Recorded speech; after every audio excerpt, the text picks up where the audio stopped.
በጌታ ስም እቀጥላለሁ። እንግዲህ አይሁድ ከሰማይ የወረደ እንጀራ እኔ ነኝ ስላለ ስለ እርሱ አንጎራጎሩና አባቱንና እናቱን የምናውቃቸው ይህ የዮሴፍ ልጅ ኢየሱስ አይደለምን? እንግዲህ ከሰማይ ወርጃለሁ እንዴት ይላል አሉ። ኢየሱስ መለሰ አላቸውም፣ እርስ በርሳችሁ አታንጎራጉሩ። የላከኝ አብ ከሳበው በቀር ወደ እኔ ሊመጣ የሚችል የለም። እኔም በመጨረሻ ቀን አስነሳው። ሁሉም እግዚአብሔር የተማሩ ይሆናሉ ተብሎ በነቢያት ተጽፏል። እንግዲህ ከአብ የሰማ የተማረም ሁሉ ወደ እኔ ይመጣል። አብን ያየ ማንም የለም ከእግዚአብሔር ከሆነ በቀር እርሱ አብን አይቷል። እውነት እውነት እላችኋለሁ በእኔ የሚያምን የዘላለም ሕይወት አለው። የሕይወት እንጀራ እኔ ነኝ። አባቶቻችሁ በምድረ በዳ መና በሉ፣ ሞቱም። ሰው ከእርሱ በልቶ እንዳይሞት ከሰማይ አሁን የወረደ እንጀራ እኔ ነኝ። ሰው ከዚህ እንጀራ ቢበላ ለዘላለም ይኖራል። እኔም ስለ ዓለም ሕይወት የሚሰጠው እንጀራ ሥጋዬ ነው። ሕይወት የሚሰጠው እንጀራ ሥጋዬ ነው። እንግዲህ አይሁድ ይህ ሰው ሥጋውን ልንበላ ይሰጠን ዘንድ እንዴት ይችላል ብለው እርስ በርሳቸው ተከራከሩ። ስለዚህ ኢየሱስ እንዲህ አላቸው፣ እውነት እውነት እላችኋለሁ የሰውን ልጅ ሥጋ ካልበላችሁ ደሙንም ካልጠጣችሁ በራሳችሁ ሕይወት የላችሁም። ሥጋዬን የሚበላ ደሜንም የሚጠጣ የዘላለም ሕይወት አለው፣ እኔም በመጨረሻው ቀን አስነሳዋለሁ። ሥጋዬ እውነተኛ መብል ደሜም እውነተኛ መጠጥ ነውና፣ ሥጋዬን የሚበላ ደሜንም የሚጠጣ በእኔ ይኖራል፣ እኔም በእርሱ እኖራለሁ። ሕያው አብ እንደላከኝ እኔም ከአብ የተነሳ ሕያው እንደሚሆን እንዲሁ የሚበላኝ ደግሞ ከእኔ የተነሳ ሕያው ይሆናል። ከሰማይ የወረደ እንጀራ ይህ ነው። አባቶቻችሁ መና በልተው እንደሞቱ አይደለም። ይህን እንጀራ የሚበላ ለዘላለም ይኖራል። በቅፍርናሆም ሲያስተምር ይህን በምኩራብ አለ። ከደቀ መዛሙርቱም ብዙዎች በሰሙ ጊዜ ይህ የሚያስጨንቅ ንግግር ነው፣ ማን ሊሰማው ይችላል አሉ። ኢየሱስ ግን ደቀ መዛሙርቱ ስለዚህ እንዳንጎራጎሩ በልቡ አውቆ አላቸው፣ ይህ ያሰናክላችኋልን? እንግዲህ የሰው ልጅ አስቀድሞ ወደ ነበረበት ሲወጣ ቢታዩ እንዴት ይሆናል? ሕይወትን የሚሰጥ መንፈስ ነው፣ ሥጋ ምንም አይጠቅምም። እኔ የነገርኳችሁ ቃል መንፈስ ነው ሕይወትም ነው።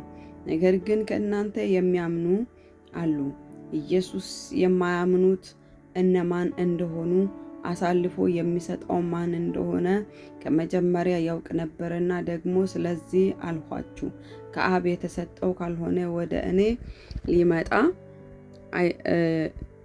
ሊመጣ የሚችል የለም አለ። ከዚህም የተነሳ ከደቀ መዛሙርቱ ብዙዎች ወደ ኋላ ተመለሱ፣ ወደ ፊትም ከእርሱ ጋር አልሄዱም። ኢየሱስም ለ12ቱ እናንተ ደግሞ ልትሄዱ ትወዳላችሁን? አለ። ስምዖን ጴጥሮስ ጌታ ሆይ ወደ ማን እንሄዳለን? አንተ የዘላለም ሕይወት ቃል አለ። እኛስ አንተ ክርስቶስ የሕያው የእግዚአብሔር ልጅ እንደሆንክ አውቀናልም ብሎ መለሰለት። ኢየሱስም እኔ እናንተን 12ታችሁን የመረጥኳችሁ አይደለምን? ከእናንተም አንዱ ዲያብሎስ ነው ብሎ መለሰላቸው። ስለ ስምዖንም ልጅ ስለ አስቆሮቱ ይሁዳ ተናገረ። ከ12ቱ አንዱ የሆነው እርሱ አሳልፎ ይሰጠው ዘንድ አለውና ይላል። ጌታ ኢየሱስ ስሙ ለዘላለም ይባረክ፣ አሜን። ትንሽ ረዘም ያለ ነበረ። ጌታ ስሙ ብሩክ እና እዚህ ስፍራ ላይ የምንመለከተው እግዚአብሔር አምላክ ስሙ ለዘላለም ይባረክ። በምድረ በዳ የተራበውን ሕዝብ አይተውም ጌታ። በድካማቸው መንገድ ላይ ከረሃብ የተነሳ እንዲወድቁና እንዲሞቱ አልፈለገም። እንዲሁ ደግሞ ተአምራቱንም ሊያሳያቸው ፈልጓል ማለት ነው።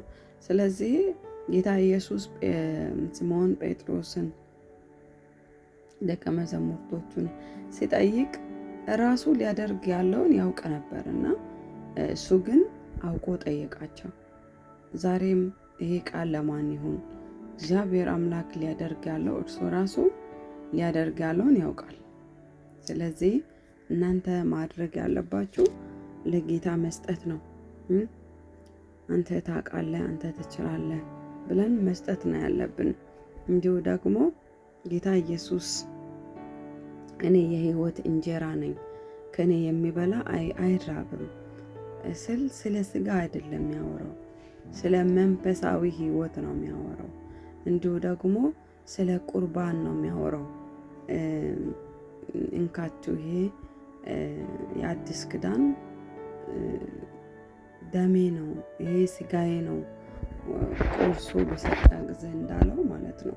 ስለዚህ ጌታ ኢየሱስ ስሙ ለዘላለም ይባረክ። ብዙዎች ንግግሩ አልገቡትም፣ በቃ አልገባቸውም የጌታ ንግግር። እንዲሁ ደግሞ አብ ከሰማይ እንደላከው ሲናገር ሰዎች እናንተን የሚያዩት እናንተ የመጣችሁበት ስፍራ ነው። ጌታ ኢየሱስ ፍጹም ሰው ፍጹም አምላክ ሆኖ ሳለ ነገር ግን በድንግል ማርያም ሆድ ውስጥ ሊወለድና ስጋ ለብሶ ሊወለድና ለሰዎች ኃጢአት ደግሞ በመስቀል ላይ የተረገመ ሆኖ ለእኛ እርግማንን ወስዶ እሱ የተረገመ ሆኖ በእስራኤል ምድር ላይ በመስቀል ላይ የሚሰቀል የተረገመ ነው። ስለዚህ እርግማናችንን ለመውሰድ ስል እሱ እርግማን ሆነልን፣ ተሰቀለልን።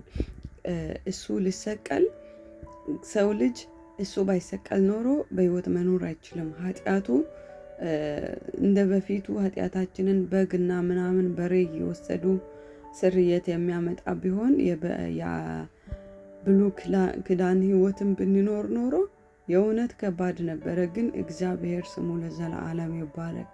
ጌታ ኢየሱስ በመስቀል ላይ ተሰቀለና የእኛን በደልና ኃጢአት በራሱ ላይ አደረገው። ስለዚህም ነው ነፃ የሆን ነው። ነፃ ስለወጣን ነፃ ስለሆነን ነፃነታችን አይቅለለን። በእውነት እንዲሁ በነፃ ያዳነን በመስቀል ላይ ተቸንክሮ ስለኛ ሞቶ ስለኛ ተሰቅሎ ነው። ጌታ ኢየሱስ ሰው ሆኖ በሰው ሆድ ውስጥ መወለድ ግድ ያለው ለምንድን ነው? መስቀል ላይ መሰቀል ስለነበረበት ነው። ስለዚህ ይሄ የዮሴፍ ልጅ አይደለምንም ብሎ ምን አሉት? ተከራከሩበት። እንዴት ሊሆን ይችላል ብሎ ከአብ መጣው እንዴት ሊል ይችላል ብሎ የመጣበት የተወለደበትን መንገድ እንጂ እንዴት መጣ ለምን መጣ የሚለው ነገር አላዩትም። ጌታ ማስተዋልና ጥበብን ይስጠን። አሜን። ተባረኩልኝ። ቀናችሁ ብሩክ ይሁን።